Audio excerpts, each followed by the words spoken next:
Hello दोस्तों, मैं परबत सिंह राजपुरोहित आज आपको राजस्थान की प्रसिद्ध राजसमंद झील के बारे में जानकारी देना चाहता हूँ।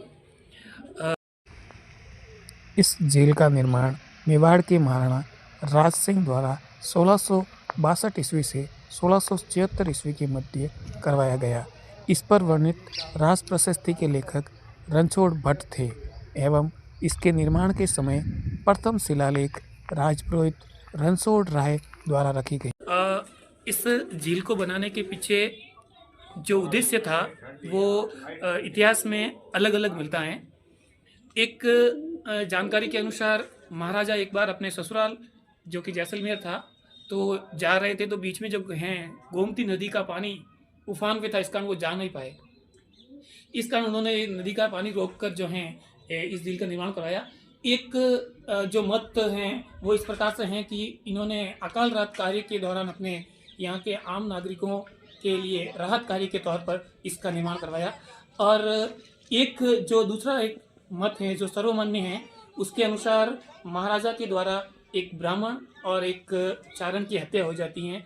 इसी प्रायश्चित के तौर पर वो अपने राजपुरोहित से सलाह लेते हैं और उन्होंने जो है एक झील का निर्माण ऐसा कार्य किया जाए जिसके माध्यम से जो है आम जनता के लिए हितकारी हो, जिससे उनका जो है वो पाप मिट जाएगा। इसकी उपलक्ष्य में जो है इस झील का निर्माण करवाया गया। इस झील के निर्माण के बाद में यहाँ पर विश्व का सबसे बड़ा जो है प्रशस्ति भी निर्मित है, शिलालेख हैं। 25 शिलालेखों पे इतिहास के तौर पे यहाँ पर लिखा गया है, जिसमें महाराणा बप्पा रावल से लेकर जो है राज सिंह तक के जितने भी महाराणा हुए उन सब की उपलब्धियों एवं उनके द्वारा युद्ध जो भी लड़े गए उनकी जानकारी यहाँ पे मिलती है। इन 25 शिलालेखों पे जो है 24 अध्यायों में ये निर्मित हैं, जो कि संस्कृत भाषा में लिखे गए हैं।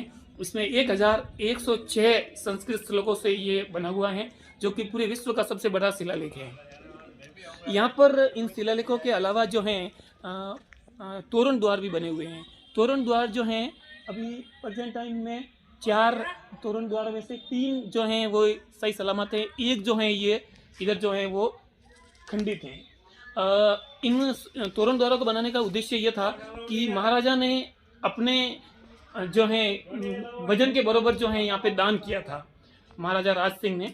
और इनके अलावा जो तोरण द्वार बने हुए वो यहाँ के जो राजपुरोहित थे गरीबदास जी और उनके बेटे थे रणछोड़ राय राजपुरोहित, उनके द्वारा भी तुलादान किया गया है।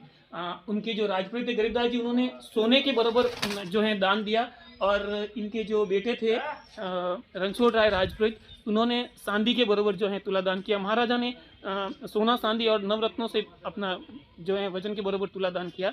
इनके अलावा इनकी महारानी जो थी राजकुमारी, उनके द्वारा भी यहाँ पे तुलादान किया गया है।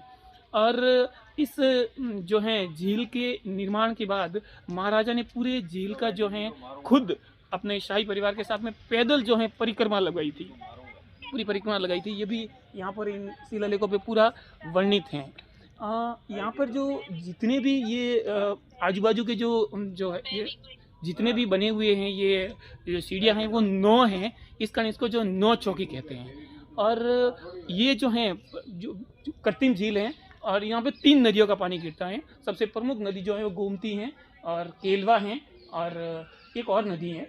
इन 3 नदियों के पानी से यहाँ पे जो है इस झील का निर्माण कराया गया है। और सबसे प्रमुख बात यह है कि इस झील में जो है मीठा पानी की झील है ये। इस झील में सिंचाई के अलावा पेयजल के रूप में भी ये यूज होती हैं। और यहाँ पर ये जो इतिहास की बात जो मैंने आपको कही है, शिलालेख जितने भी यहाँ पर निर्मित हुए हैं, एक भी किसी तरीके से आपको वहाँ पर कोई खंडित वगैरह नहीं मिलेगा। इसका रीजन ये है कि मेवाड़ के महाराणाओं का जो इतिहास है वो गौरवशाली रहा है। नो डाउट, न केवल राज सिंह का, यहाँ के प्रत्येक राजा का इतिहास जो है गौरवशाली रहा है। और इन शिलालेखों पे जो नक्काशी की गई है उसके पास में वो एक देखने लायक है। आप देख सकते हैं यहाँ पे पूरी जो नक्काशी है, एक अलग ही तरह का मेवाड़ का जो गौरवशाली इतिहास ये यहाँ पे जो